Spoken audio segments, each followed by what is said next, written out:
اللهم صل وسلم وبارك على سيدنا محمد وعلى اله واصحابه اجمعين. ازيكم حبايبي؟ عاملين ايه؟ يا رب تكونوا بخير. طبعا وحشتوني جدا جدا. مبسوطه جدا من تفاعلكم معايا في الفيديوهات. طبعا اتمنى ان انتوا تجربوا الوصفات اللي احنا بنعملها، وتعرفوني في الكومنتات ان انتوا جربتوها وطلعت معاكم ايه، وان شاء الله تطلع معاكم ناجحه. النهارده هنعمل مع بعض وصفه جميله جدا وسهله. بصراحه انا شفتها على اليوتيوب، حبيت ان انا اجربها. هنعمل كيكه الموز. تمام كده. دلوقتي معايا مكعب من الزبدة، زي ما انتم شايفين مكعب من الزبدة كده، مش مكعب، معلقة كبيرة من الزبدة. تمام. هبدأ ان انا اهدي النار زي ما انتم شايفين، معلقة كبيرة من الزبدة. تمام، معلقة الاكل. اول حاجة هنعمل بيها هننزل بيها الزبدة على نار هادية. تمام، مجرد ما الزبدة تسيح اهي زي ما انتم شايفين بتسيح. معايا معلقة من السكر، معلقة برضو من بتاعة الاكل. بصوا معلقه سكر اي نوع سكر عندك. سكر، اي نوع سكر، بني، ابيض، اي نوع سكر عندك. تمام. دلوقتي طبعا احنا محددين النار، هنحط معلقه السكر. احنا عايزين السكر بتاعنا يتكرمل، ما يتحرقش مننا. تمام. اهو. بسم الله الرحمن الرحيم. طبعا نسمي الله واحنا بنعمل الوصفه بتاعتنا كده، واحنا بنعمل اي حاجه يعني، وتصلي كده على الرسول. اللهم صل وسلم وبارك على سيدنا محمد. بصوا، طبعا احنا مهديين النار خالص. بصوا، ههدي كمان، اتطفت مني مفيش مشكلة. بصوا اهو، نبدأ نوطي.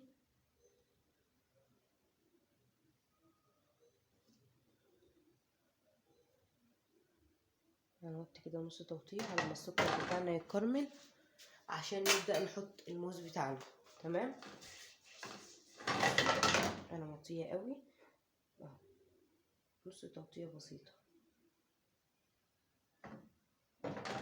عشان السكر بتاعك ما يتحرقش. تمام كده اهو. يبقى معلقة زبدة عليها معلقة سكر. على فكرة المكونات سهلة جدا وبسيطة. بصوا النار اهي، دي مش واطية قوي على فكرة، دي نص توطية متوسطة، على ما السكر بتاعي بس كده ايه يتكرمل، وهنزل بالموز بتاعي. تعالوا اوريكم بقى الموز بتاعي شكله عامل ازاي. بسم الله الرحمن الرحيم. طبعا انا مخرطاه على الرخامه، فبجيب لكم طبق عشان اوريه لكم. بصوا الموز بتاعي اهو. طبعا الموز طبع صابع كبير، انا قسماه بالطول اهو على 2. طبعا اشوف الطاسه بتاعتي هتاخد قد ايه. تمام كده. دول 3 صوابع من الموز، لو انا احتجت هحط، مفيش مشكله عندي. تمام كده. يلا بينا نشوف هنعمل ايه لحد ما السكر يكرمل معانا. هشوف تجهيزات الكيكه بتاعتي ومقاديرها. يلا بينا. طبعا كده حبايب السكر اتكرمل معايا اهوت. انا موطيه، بصوا انا وطيت خالص خالص يعني، على اخر درجه حراره عندك. تمام كده. دلوقتي بقى هنبدا ان احنا نحط الموز بتاعنا. بسم الله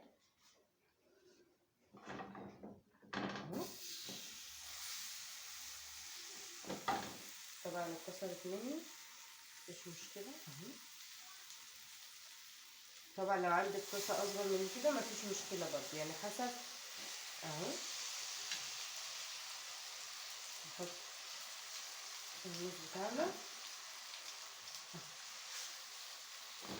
كده. تمام زي ما انتم شايفين.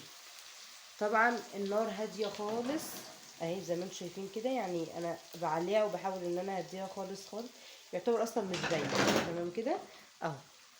هنسيبه بقى كده يكرمل كده مع الموز بتاعي اهو، ونشوف خليط الكيك بتاعنا.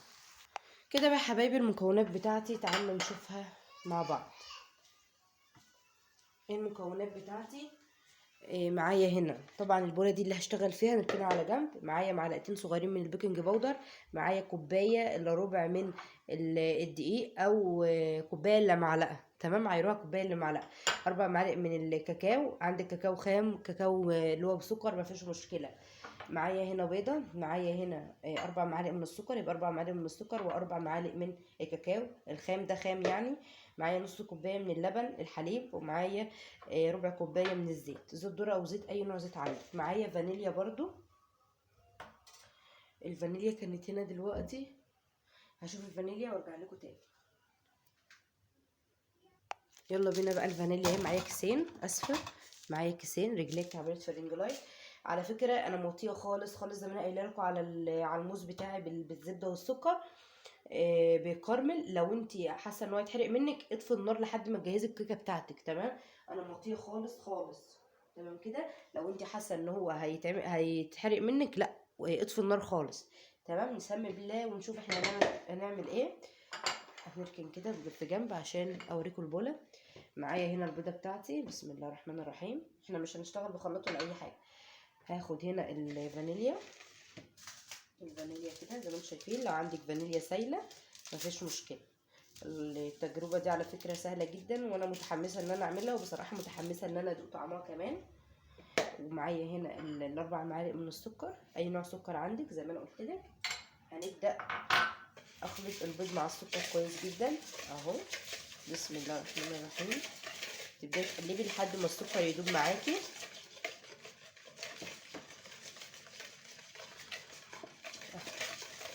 تقلبي كويس جدا جدا بالمضرب.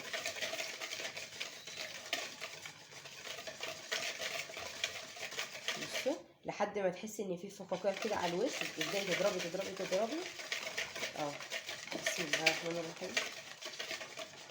هتلاقي بقى فقاقيع كده ورغاوي على الوش، يبقى كده ايه، اتضربت معاكي. بصوا زي ما بتضربها كده في الخلاط.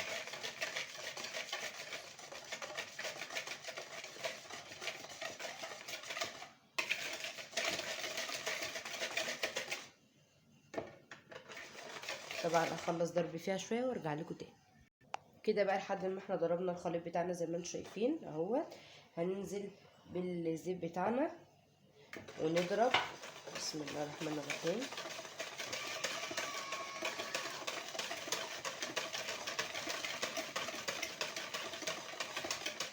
بصوا، وهننزل بالحليب بتاعنا، وتبدأي انك تضربي. انا مش راضيه افصل معاكم الفيديو عشان اوريكم خطوه بخطوه وانا بعمل. تبدأي تضربي كويس جدا عشان النتيجه في الاخر تبقى تمام.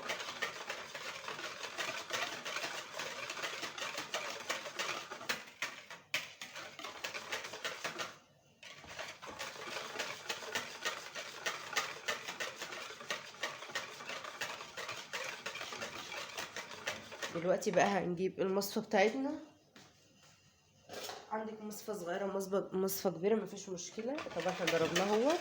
عند المصفى دي هبدا ان انا اعمل الدقيق. انخل الدقيق بتاعي، طبعا انا ما نخلتوش اهو، حبه بحبه عشان المصفى بتاعتي صغيره اهو.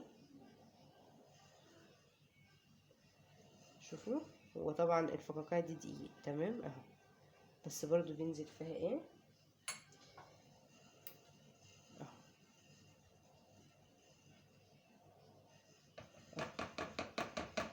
ممكن لا تعمليها بايدك، لا تستنيكي تخبطي كده، ممكن تنخليها يعني بمنخل صغير.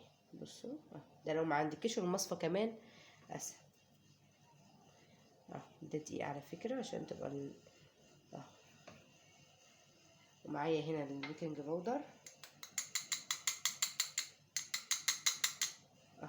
هنزل بقيه الخليط اللي فيها بتاع البيكنج باودر اهو. ومعايا الكاكاو بتاعي، بسم الله الرحمن الرحيم. طبعا في حتت جامده بس دي كاكاو، تمام. بسم الله الرحمن الرحيم. بصوا دي كلها هتتفرج بالايد اهي اهي.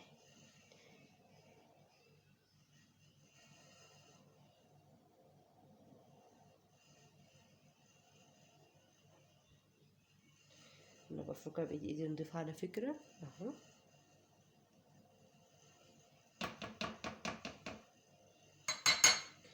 هناخد بقيه الخليط بتاعنا اخلطه وارجع لكم تاني. كده بقى زي ما انتم شايفين انا عملت المحلول بتاعي، الخليط بتاعي اهو. خلصت الكاكاو ونخلته كويس مع البيكنج باودر. نسينا رشه الملح الصغيره جدا اهو، بصوا صغيره جدا اهو. بسم الله الرحمن الرحيم. تبداي بقى تضربي كويس اهو، تضربي في اتجاه واحد زي ما احنا متعلمين. بسم الله الرحمن الرحيم. هتحسي ان الخليط بتاعك ابتدى ان هو يتقل، بقى شبه النوتيلا، يعني بقى شبه الشوكولاته. بصوا اهو. لا احنا المفروض ان هو ما يبقاش تقيل قوي كده. هنعمل ايه بقى؟ هنجيب معانا اللبن بتاعنا، هنجيب شويه لبن صغيرين بصوا بس كده، وهبدا ان انا اضرب، هخف الخليط بتاعي يعني. بصوا اهو. تجيبي بقى كده اللي على الحروف، بصوا بقعه صغيره كمان بس كده.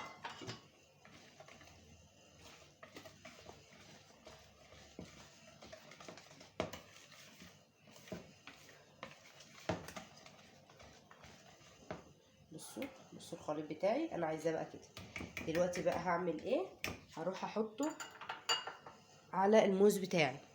دلوقتي بقى زي ما انتم شايفين انا قايله لكم انا مهديه النار خالص، بصوا مهديه خالص، شمعه واحده. دلوقتي بقى انا هعمل ايه؟ معايا هنا خليط الكيك بتاعي اهو، بصوا طراوته وحلاوته. هنزل بسم الله الرحمن الرحيم. طبعا واول ما ينزل هيتفرد عشان الحراره اهو. بصوا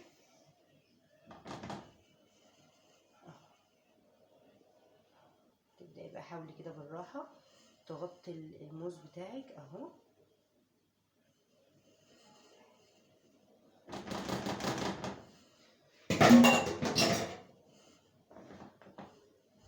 بصوا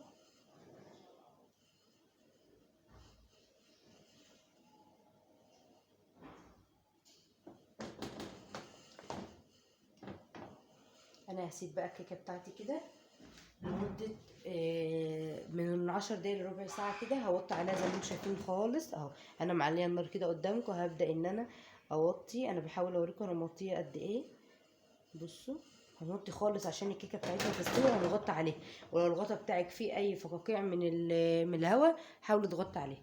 بعد ما اول ما تستوي معايا هرجع لكم تاني. كده بقى زي ما انتم شايفين الكيكه بتاعتي استوت اهو. هنختبرها بخله طالعه نضيفه، يبقى كده استوت. دلوقتي بقى هنعمل ايه؟ هنبدا كده نعملها من الحروف كده، وهنقلبها معانا، هنقلبها معانا في طبق ولا حاجه ونرجع وارجع لكم تاني. ده بقى شكل الكيكه بتاعتنا. طبعا انا قلبتها، ما قلبتهاش تاني في الطاسه. لو انت حابه تقلبها تاني في الطاسه مفيش مشكله ان هي تاخد تشميع او حاجه، بس هي على فكره مستويه وجميله جدا. بصوا اصلا الكيكه عامله ازاي. وده الموز بتاعنا، شوفوا جماله. بصوا دلوقتي بقى احنا هنعمل ايه؟ هنبدا ان احنا نقطع الكيكه بتاعتنا كده ونشوفها اهو. بصوا دلوقتي بقى لو انت عندك صوص شوكولاته وعايزه ان انت تحطيه عليه ولا حاجه مفيش مشكله. بصوا اي صوص شوكولاته عندك، صوص انت عاملاه في البيت مفيش مشكله اهو، هيبقى تحفه تحفه تحفه. بصوا جماله، بصوا جمال الكيكه بتاعنا. هنبدا بقى نطلع الكيكه بتاعتنا واوريها لكم. بسم الله الرحمن الرحيم اهو. طبعا هي مش مستحمله اهي عشان هي لسه سخنه، بس انا حابه اوريها لكم. بصوا نركن كده الكيك بتاعنا ونبدا نشوف شكله معانا. طبعا انا هجيب معلقه كده عشان ادوق معاكم بصراحه واقول لكم ايه رايي. بصوا زي ما انتم عارفين ان انا اول مره اجربه، ما جربتوش وصريحه معاكم يعني.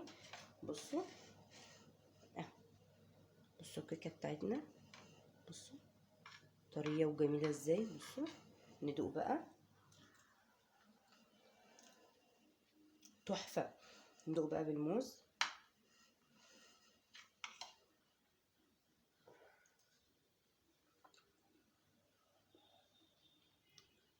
تحفه بجد، تحفه بجد بجد يعني. بصوا والله العظيم اتمنى انتوا تجربوها، مش عشان انا عاملاها، يا رب يكون الفيديو عجبكم، واشوفكم في فيديوهات كتير على خير. وانتوا تشجعوني تدعموني، تحطوا اللايك بتاعكم وسبسكرايب واشتراك في القناه عشان يوصل لك كل جديد. ومع السلامه.